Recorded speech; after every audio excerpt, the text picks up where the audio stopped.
Ben de evde pancar pekmezi yaptım. Bolu gezimizde pazarından pancar aldım. Şeker pancarı bu. Ben hep istiyordum, bulamıyordum arkadaşlar. İzmir'de yaşıyoruz ama şeker pancarı bulamadım. O yüzden Bolu'da gördüğümde aldım. Şöyle bakın, haşladım. Videomda da hepsini anlattım, nasıl yaptığımı, nasıl haşladığımı. Bu şekilde haşlanmış yiyorsunuz. Suyunu da böyle pekmez yapıyorsunuz. Kıvamı muhteşem oldu. Şu anda soğumuş hali. Ekmeğinizin üzerine, tereyağının üzerine gezdirerek tüketebilirsiniz. Dilerseniz bu haşladığınız pancarın üzerine döküp de yiyebilirsiniz. Pekmezi hafif acı oluyor.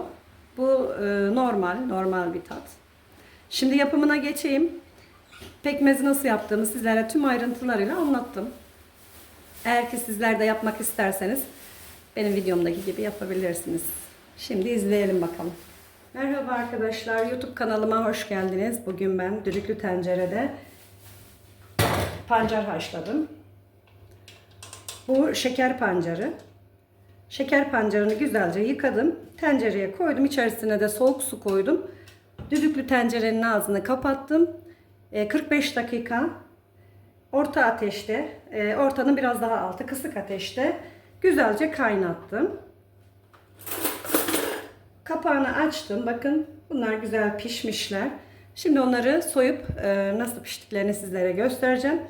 Pancarı İç Anadolu'da ve Karadeniz'de çok tüketiyorlar. Bu şekilde haşlayarak tatlı yerine de kullanıyorlar. İçerisindeki suyla helva yapıyorlar. Bir de pancar pekmezi yapıyorlar. Ben size pancar pekmezinin tarifini vereceğim. Şöyle haşladığım pancarlardan bir tanesini alıyorum. Kabuklarını çok güzel yıkadım. Topraklı çünkü. Güzel yıkadım, fırçaladım hatta. Şu aralara giren toprak parçalarını da yıkadım. Kafa kısmını böyle kopardım. Arka kısmını da yine kopardım. Haşlamaya öyle bıraktım. Dilerseniz kabuklarını soyarak da haşlayabilirsiniz. Önce kabuğunu soyduktan sonra haşlamaya koyabilirsiniz. Ama ben bunu tercih ettim. Piştikten sonra bu şekilde kabukları çok kolay soyuluyor. Şöyle kabuğunu tüm soyacağım.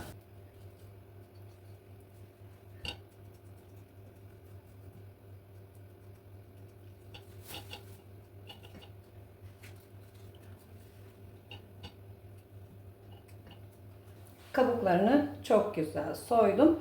Şimdi bunu güzel ince ince dilimleyeceğiz. Dilerseniz şöyle uzun uzun da dilimleyebilirsiniz.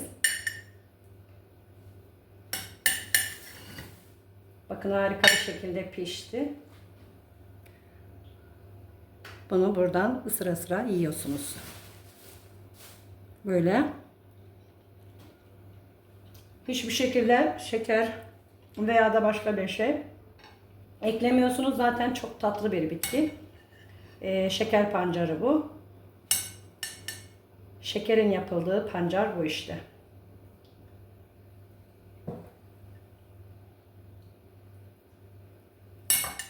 Dilerseniz böyle uzun uzun, dilerseniz de yuvarlak bir şekilde kesebilirsiniz ikram ederken.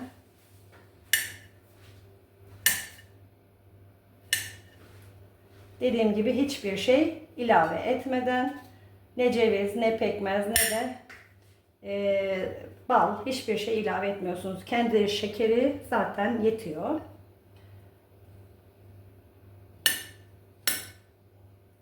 Pazarlarda görürseniz alıp haşlayın, deneyin. Harika oluyor böyle. Şimdi bunları böyle tüketiyoruz. Suyunu da kaynatacağız. Bu haşladığımız su çok tatlı. Dilerseniz dediğim gibi helva yaparken helva için bile kullanabilirsiniz.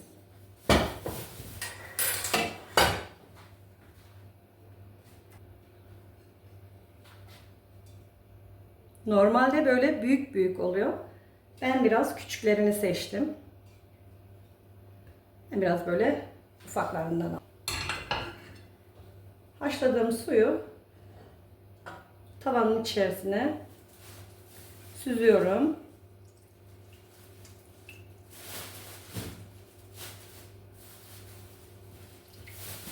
Dilerseniz tülbentten de süzebilirsiniz ama içerisinde çok fazla bir şey kalmadı. Kum falan da yok. Temiz yıkadım çünkü. Bu suyu ocağa alıyorum.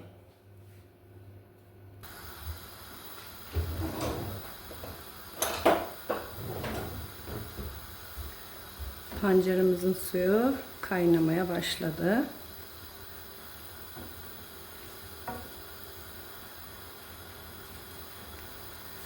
Şöyle yüzünde oluşan bu köpükleri alacağım. Bunları alırsanız eğer pekmeziniz daha berrak olur.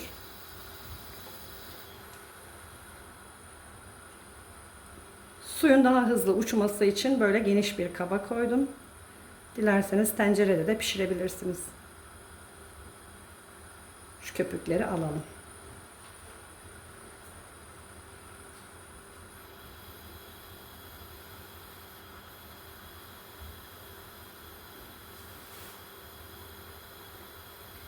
Pancarın tadı tamamen şekerli ama hafif bir ufaktan bir acı tadı var. Eğer hiç yemediyseniz o acı tat geldiğinde sorun yok, yani yiyebilirsiniz. Öyle bir şekilde oluyor. Yine suyunda da ufak bir acılık oluyor.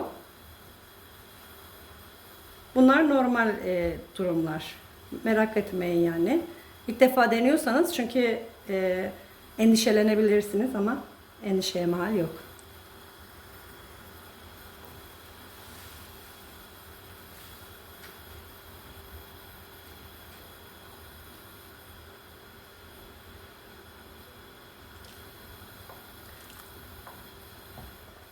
Şu şekilde.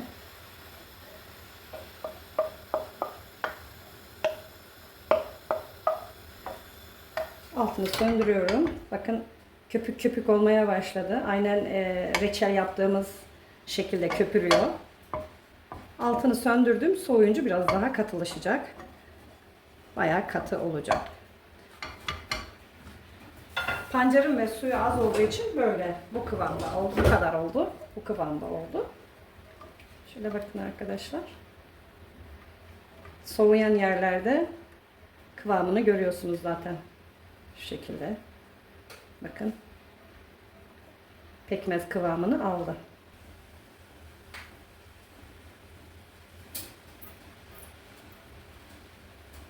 Haşladığım bu pancarla da sizlere farklı bir tarif vereceğim. Onu da bir başka videoda anlatacağım. Harika bir tatlı geliyor. Evet arkadaşlar, yapan arkadaşlarıma afiyet olsun diyorum. Başka videolarda görüşmek üzere. Hoşça kalın. Sevgiyle yaşamda kalın.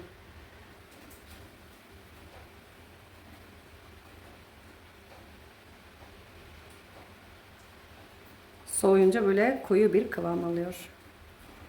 Daha da soğuyacak.